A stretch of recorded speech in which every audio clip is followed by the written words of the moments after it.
Sai Krishna secret agent. അതെ, big boss Malayalam season 6 വളരെ പ്രതീക്ഷയോടുകൂടി കയറിയ ഒരു വൈൽഡ് കാർഡ് ആയിരുന്നു സായി കൃഷ്ണ. പക്ഷെ ഇപ്പോ നിങ്ങൾ യൂട്യൂബ് ചാനലുകളുടെയും മറ്റും കമന്റ് ബോക്സുകളും കാര്യങ്ങളൊക്കെ ശ്രദ്ധിച്ചാൽ നിങ്ങൾക്ക് ഒരു കാര്യം മനസ്സിലാവും. ഇപ്പം പലരും, അതായത് വാഴ എന്ന് വരെയാണ് സീക്രട്ട് ഏജന്റിനെ വിളിക്കുന്നത്. ഒരു എക്സ്പെക്ടേഷനും ഇല്ലാത്തൊരു ഗെയിമർ, അല്ലെങ്കിൽ രഹസ്യ ഏജന്റ് അല്ല പരസ്യ ഏജന്റ് എന്നുള്ള രീതിയിൽ ഒരുപാട് നെഗറ്റീവ് കമന്റ്സിന്റെ ഒരു കൂമ്പാരം തന്നെ ഇപ്പൊ ഉണ്ടാവും. സോ അതേപോലെ തന്നെ ഇപ്പം ഡോക്ടർ റോബിൻ ഇന്നൊരു വീഡിയോ അപ്ലോഡ് ചെയ്തിട്ടുണ്ടായിരുന്നു. ഇതൊരു തമാശ രൂപേണുള്ള ഒരു വീഡിയോ ആണ്. പക്ഷെ അതിൽ പറയുന്ന ഒരു കാര്യം എന്ന് പറയുന്നത്, ഗ്രൗണ്ടിൽ ഇറങ്ങി കളിക്കുന്നത് വളരെ പാടുള്ള ഒരു കാര്യമാണെന്ന് പറയുന്നത്. ഒരുപാട് ഡോക്ടർ റോബിന്റെ ആ ഒരു സമയത്തൊക്കെ ഒരുപാട് ക്രിറ്റിസിസംസ് ചെയ്ത ഒരു വ്യക്തിയാണ് നമ്മുടെ സീക്രട്ട് ഏജന്റ്. സോ അതുകൊണ്ട് ഡോക്ടർ റോബിന് അത് പറയാനുള്ള മീൻസ് ഒരു റൈറ്റ് ഉണ്ടല്ലോ. പിന്നെ ഡോക്ടർ റോബിൻ അത്യാവശ്യം നല്ലൊരു ഗെയിമറും കൂടിയായിരുന്നു. നമുക്ക് സായിയുടെ അല്ലെങ്കിൽ സീക്രട്ട് ഏജന്റിന്റെ ഗെയിമിലേക്ക് വരാം. ഇപ്പോഴും സീക്രട്ട് ഏജന്റിന്റെ ഗെയിം ഓണാണ്. പിന്നെ ബിഗ് ബോസ് എന്ന് പറയുന്ന ഒരു ഷോയ്ക്ക് ഒരു പ്രത്യേകതയുണ്ട്. ഇന്ന് നെഗറ്റീവായിട്ട് നമ്മൾ ചിന്തിക്കുന്ന ഒരു വ്യക്തി പോസിറ്റീവ് ആവാൻ ഒരു എപ്പിസോഡ് മതി, അല്ലെങ്കിൽ ഒരു ദിവസം മതി. അത് ചിന്തിക്കുക. ഇപ്പോഴും ബിഗ് ബോസ് ഹൗസിൽ സായി ഉള്ളതുകൊണ്ട് ഏതെങ്കിലും ഒരു മൊമെന്റ് മതി ആ ഒരു ഗെയിം ഉൾട്ടയാവാനും. അതുപോലെ തന്നെ മീൻസ് ഇപ്പം ഈ വാഴ എന്ന് പറയുന്നവരും, അല്ലെങ്കിൽ ഇപ്പം ഈ ഒരു മോശം കമന്റ് പറയുന്നവരൊക്കെ തിരുത്തി പറയാം. ബിഗ് ബോസ് കണ്ടിട്ടുള്ള ഒരു ശീലം വെച്ചിട്ട് ഞാൻ പറയാണ്, ബിഗ് ബോസിൽ അങ്ങനെ ഒരു സ്വഭാവമുണ്ട്. മീൻസ് മോസ്റ്റ് പവർഫുൾ മാൻ എന്നുള്ള രീതിയിൽ ഞാൻ പറയുന്നില്ല, പക്ഷെ എന്നാലും ഗെയിം ടിസ്റ്റ് ആവാനുള്ള ചാൻസുകൾ വളരെ കൂടുതലാണ്. ഇപ്പൊ കയറിയ വൈൽഡ് കാർഡുകളിൽ ബാക്കി എല്ലാവരും നല്ല സംസാരിക്കുന്നുണ്ട്. സായിയുടെ സംസാരം മീൻസ് ഡയറക്റ്റ്ലി ഉള്ള അടികൾ അത് വളരെ കുറവാണ് എന്നുള്ളതാണ് പൊതുവെ കേൾക്കുന്ന ഇത്. ഇപ്പൊ സിബിനൊക്കെ ആണെങ്കിലും ഡയറക്റ്റ് ഇങ്ങനെ കൊട്ടുകയാണ്. മീൻസ് കണ്ടന്റ് ആണെങ്കിലും ഡയറക്റ്റ് മത്സരാർത്ഥികളെ പ്രൊവോക്ക് ചെയ്യുന്നതിലാണെങ്കിലും സിബിൻ വിജയിക്കുന്നുണ്ട്, അവിടെ സംസാരിച്ച് നിൽക്കുന്നുണ്ട്. ഇപ്പൊ സായിയുടെ സംസാരത്തിലുള്ള ഒരു പ്രശ്നം എന്ന് വെച്ചാൽ സായി ഡയറക്റ്റ് അല്ല, അതായത് സീക്രട്ട് ഏജന്റ് ഡയറക്റ്റ് അല്ല ഒരു ഗെയിം ചെയ്യുന്നത് എനിക്ക് തോന്നിയിട്ടുണ്ട്. ഒരു ഇൻഡയറക്റ്റ് ഗെയിമാണ് സായി അവിടെ കളിക്കുന്നത്. സോ ആ ഒരു ഗെയിമിന്റെ ഒരു പ്രശ്നം എന്ന് വെച്ചാൽ, ഇപ്പം ഈ സായിക്ക് ഏറ്റവും കൂടുതൽ നെഗറ്റീവ് വരാനുള്ള, അല്ലെങ്കിൽ സീക്രട്ട് ഏജന്റിന് ഏറ്റവും കൂടുതൽ നെഗറ്റീവ് വന്ന ഒരു ഘടകം എന്ന് ഞാൻ മനസ്സിലാക്കിയത് ജാസ്മിൻ. എന്ത് കാര്യത്തിനാണ് ജാസ്മിനോട് പോയിട്ട് ആ ഒരു സംഭവങ്ങളൊക്കെ പറഞ്ഞത് എന്നുള്ളൊരു പെർസ്പെക്റ്റീവില് നമ്മൾ ഇവിടുന്ന് ഒരു വൈൽഡ് കാർഡിനെ വിട്ട്, അത് ഒന്നാമത്തെ റൂൾസിന് എഗെയിൻസ്റ്റ് ആണ്. പിന്നെ എന്തിനാണ് അത് പറഞ്ഞു കൊടുക്കുന്നത് എന്നുള്ളൊരു ചിന്തയും എല്ലാവർക്കും ഉണ്ടാവും.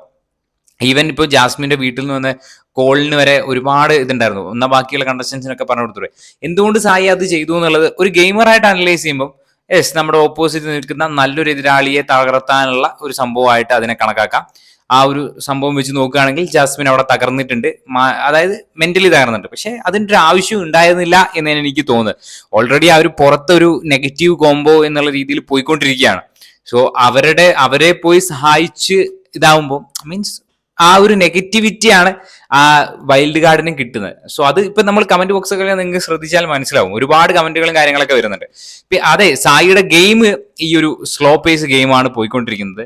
സോ അത് ഏതെങ്കിലും ഒരു ദിവസം മീൻസ് ടിസ്റ്റ് ആവും എന്നുള്ള രീതിയിലാണ് ഞാനിപ്പോ പ്രതീക്ഷിക്കുന്നത്, എന്തെങ്കിലും ഒരു പ്ലാനിങ് കാര്യങ്ങളും. പക്ഷെ പല സമയത്തും നമുക്കൊരു മീൻസ് നമുക്ക് തന്നെ തോന്നിപ്പോ നമ്മൾ അത്രയും എക്സ്പെക്ടേഷൻ, അതായത് ആ ഒരു വേർഡാണ് എക്സ്പെക്ടേഷൻ. നമ്മളൊരു എക്സ്പെക്ടേഷൻ, നമ്മളിപ്പോൾ ഒരു സിനിമയ്ക്കാണെങ്കിൽ ഇപ്പൊ മലൈക്കോട്ടെ വാലിബിനൊക്കെ എക്സ്പെക്ടേഷൻ ഹൈ വെച്ച് നമ്മൾ പോയി കണ്ടിട്ട് ആ പടം പൊട്ടുമ്പോൾ ഉണ്ടാവുന്ന ഒരു വിഷമല്ലേ, അതേപോലെയാണ് പല ആൾക്കാരുടെയും കമന്റുകൾ കാണുമ്പോൾ. അതായത് സായിയിൽ നിന്ന് നമ്മൾ മീൻസ് ബിഗ് ബോസ് റിവ്യൂ ചെയ്യുന്ന ഒരാള്, ബിഗ് ബോസിനെ പറ്റി നല്ല രീതിയിൽ അറിയുന്ന ഒരാള്, അല്ലെങ്കിൽ ബാക്കിയുള്ള കണ്ടസ്റ്റൻസിനെ അത്രത്തോളം വിലയിരുത്തിയ ഒരാള് അതിൻ്റെ ഉള്ളിൽ പോയിട്ട് എങ്ങനെയായിരിക്കും ആ ഗെയിം തിരിച്ചിടുന്നത്, അല്ലെങ്കിൽ അത്രയും ആക്റ്റീവായിട്ട് നിൽക്കുന്നതെന്ന് കാണാനുള്ളൊരു ആകാംക്ഷ. യെസ്, ആ ഒരു എക്സ്പെക്ടേഷൻ, നമുക്കൊരു എക്സ്പെക്ടേഷൻ ഉണ്ടാവും സായി ഇങ്ങനെ കളിക്കും ഇങ്ങനെ. ആ എക്സ്പെക്ടേഷൻ ആണ് ഭൂരിഭാഗം പേരുടെയും പ്രശ്നം. സായി കളിക്കുന്ന ഗെയിം നമുക്ക് മീൻസ് അതൊരു സ്ലോ പേസ് ഗെയിം ആയതുകൊണ്ട് തന്നെ ആ എക്സ്പെക്ടേഷൻ, നമ്മൾ വിചാരിച്ച ഒരു എക്സ്പെക്ടേഷൻ സായിയുടെ ഭാഗത്തുനിന്ന് നമുക്ക് കിട്ടിയില്ല എന്നുള്ളൊരു സംഭവമാണ് എന്തായാലും അതിന് തിരികൊളുത്തിരിക്കുന്നത്. സോ ഒരുപാട് പേര് ഈ ഒരു കാര്യം കമന്റ് ബോക്സ് ആയിട്ടൊക്കെ കമന്റിലൊക്കെ ആയിട്ട് കാണുന്നതുകൊണ്ടാണ് ഇങ്ങനെ ഒരു വീഡിയോ ചെയ്തത്. സോ നമുക്ക് പ്രതീക്ഷിക്കാം സായിയുടെ ഒരു ഹൈ ബിൽഡപ്പ് ഗെയിം വരും, അല്ലെങ്കിൽ ഒരു അടിപൊളി ഗെയിം വരും എന്നുള്ള രീതിയിൽ പ്രതീക്ഷിക്കാം, എക്സ്പെക്ട് ചെയ്യാം എന്ന് തന്നെയാണ് എനിക്ക് തോന്നുന്നത്.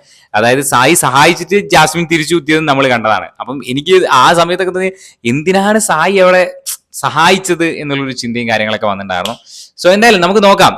ഇപ്പം ഡോക്ടർ റോബിൻ പറഞ്ഞ കാറിലിരുന്ന് ഡയലോഗ് അടിക്കുന്ന പോലെ അല്ല ഗ്രൗണ്ടിൽ ഇറങ്ങി കളിക്കുന്നതെന്നൊക്കെ പറയുന്നുണ്ടായിരുന്നു. സോ ഇതൊക്കെ ഉൾട്ടയാക്കിയിട്ട് അദ്ദേഹം ഒരു ഹ്യൂജ് ഫാൻ ബേസിലേക്ക് ഈ കാര്യം തിരിച്ചു കൊണ്ടുവരുമോ എന്ന് നമുക്ക് നോക്കാം.